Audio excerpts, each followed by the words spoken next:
उत्तराखंड में जवानों को ट्रेनिंग देते समय रायबरेली के सरेनी थाना क्षेत्र के जगन्नाथपुर के रहने वाले सूबेदार रामशंकर त्रिवेदी मंगलवार को शहीद हो गए और आज उनका पार्थिव शरीर उनके पैतृक गांव पहुंचा। जैसे ही उनका पार्थिव शरीर गांव पहुंचा तो परिजनों के साथ साथ गांव में भी मातम सा पसर गया।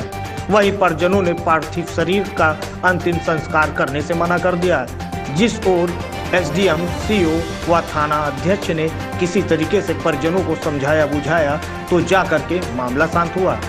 दरअसल मंगलवार को उत्तराखंड के रुड़की के पास पुरखावा में 6 जवानों को शहीद होने की एक खबर सामने आई थी, जिसमें रमाशंकर त्रिवेदी ट्रेनिंग दे रहे थे। तभी पुल बनाने की ट्रेनिंग के दौरान पुल धंसने से गाड़ी पलट गई और उसी हादसे का शिकार हो गए।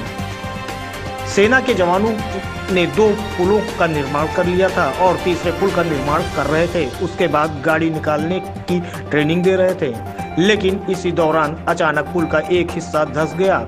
तभी सूबेदार रमाशंकर त्रिवेदी ने जवानों से भागने के लिए कहा। आखिरकार सभी 6 जवान गाड़ी से कूदकर भाग निकले, जिसमें उनकी जान तो बच गई, लेकिन सूबेदार रमाशंकर त्रिवेदी पुल धंसने की वजह से गाड़ी के साथ मलबे में ही दब गए, जिससे उनकी मौत हो गई। मंगलवार को हुए हादसे के बाद गांव में सूचना आने के बाद कोहराम मच गया। आज 100 गांव पहुंचा तो सैकड़ों की तादाद में लोगों ने सूबेदार रमाशंकर त्रिवेदी को नम आंखों से श्रद्धांजलि दी।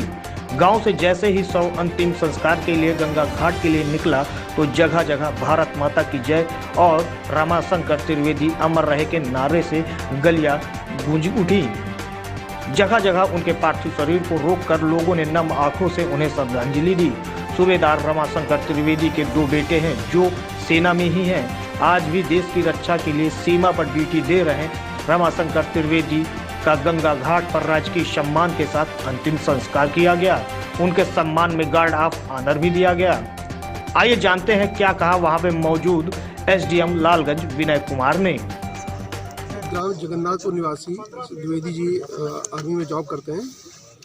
तो इनकी कल एक रिहर्सल जो इनकी ट्रेनिंग का पार्ट होता है, उनकी आर्मी की ड्यूटीज़ का पार्ट होता है, उसके दौरान इस दुर्घटना में डेथ हो गई। तो बॉडी आज सुबह 8:30 बजे यहाँ पे प्राप्त हुई है।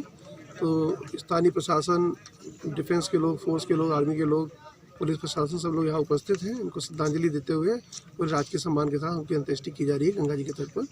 इसी कार्यक्रम में सब लोग उपस्थित हैं श्रद्धांजलि देने के लिए। स्थानीय प्रशासन की ओर से, राज्य प्रशासन की ओर से मैं एसडीएम विनय कुमार यहाँ पे उपस्थित हूँ। जो इनकी सहायता अनुमन्य होती है, इनको चूँकि इनकी जो दुर्घटना में मृत्यु हुई है इसको बैटल इंजरी माना गया है, तो 50 लाख की सहायता इनके परिवार के लोगों को ट्रांसफ़र की जानी है।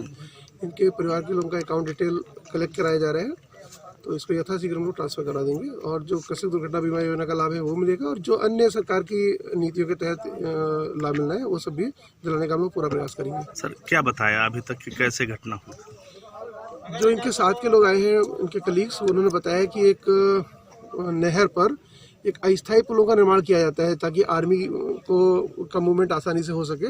उसी सिलसिले में ये लोग वहाँ पे तैयारी कर रहे थे।